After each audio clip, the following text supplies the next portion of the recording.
కోసం ఏ మాటలైనా ఆడుతుంది, ఎంతకైనా కూడా దిగజారుతుంది. ఓకే, అంటే దువ్వాడ శ్రీనివాస్ గారు కూడా చెప్పారు వానికి డైవర్స్ ఇచ్చిన తర్వాత నేను మాధురి గారిని పెళ్లి చేసుకుంటాను. దీన్ని మీ రియాక్షన్ ఏంటి దానికి? అది డైవర్స్ ఇచ్చాక అది ఫర్దర్ గా డెసిషన్స్ తీసుకుంటాను. ప్రెసెంట్ అయితే ఒక ఫ్రెండ్లీ రిలేషన్షిప్ లో ఉన్నాం. తర్వాత అది ఎలా అవుతుందో తెలియదు. అది ఇంక డైవర్షన్. నేను చనిపోవాల్సిన దాన్ని ఇంకా బతకొచ్చాను. ఇంక దేవుడు నా లైఫ్ ని ఎలా తీసుకెళ్తాడో ఇంకా చూడాలి.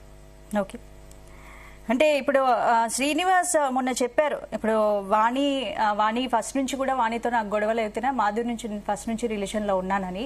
ఇప్పుడు ఏంటి అంటే ఇప్పుడు కంప్లీట్ గా మీకు సపోర్ట్ ఉంది అనుకుంటున్నారా? ఏంటి ఫస్ట్ నుంచి రిలేషన్షిప్ లో ఉన్నానని చెప్పలేదు. వాణితో నాకు చాలా గొడవలు అవుతున్నాయి. వాణి చాలా ఎలిగేషన్స్ తెచ్చింది మా ఇద్దరి మీద. ఎలిగేషన్స్ తేవడం వల్ల చాలా ప్రాబ్లమ్స్ ఫేస్ చేశాము.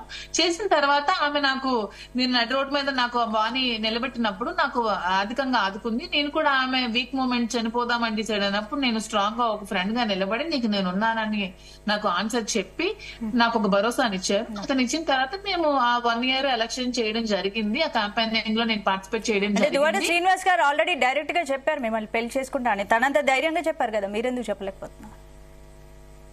నాకు ఇంకా చెప్పలేదండి. నాకు చెప్తే అప్పుడు నేను చెప్తాను. నాకు ఇంతవరకు ఆ మాట అనలేదు. ఇంకా మీడియాకి చెప్పారు. అదే మీడియాకి చెప్పారు. సో మరి నాకు అడిగినప్పుడు నేను చెప్తాను నేను నా డెసిషన్ ఏంటని. రైట్, ఏం చెప్తారు ఫైనల్ గా? ఏం చెప్తారు మాధురి గారు మీరు మీడియాకి? మీడియాకి ఒకటి చెప్తున్నాను, మీడియాకి నేను తప్పు పట్టట్లేదు. ఎందుకంటే మీడియా నాకు కూడా సపోర్ట్ చేస్తూ వచ్చింది. నేను అసలు మీడియా అభివృద్ధి కూడా తప్పు పట్టట్లేదు. అందరికి మీడియా ద్వారా నేను ప్రజలకు ఒక విషయం తెలియజేద్దాం అనుకుంటున్నాను. ఇదంతా రాజకీయంగా మొదలైంది.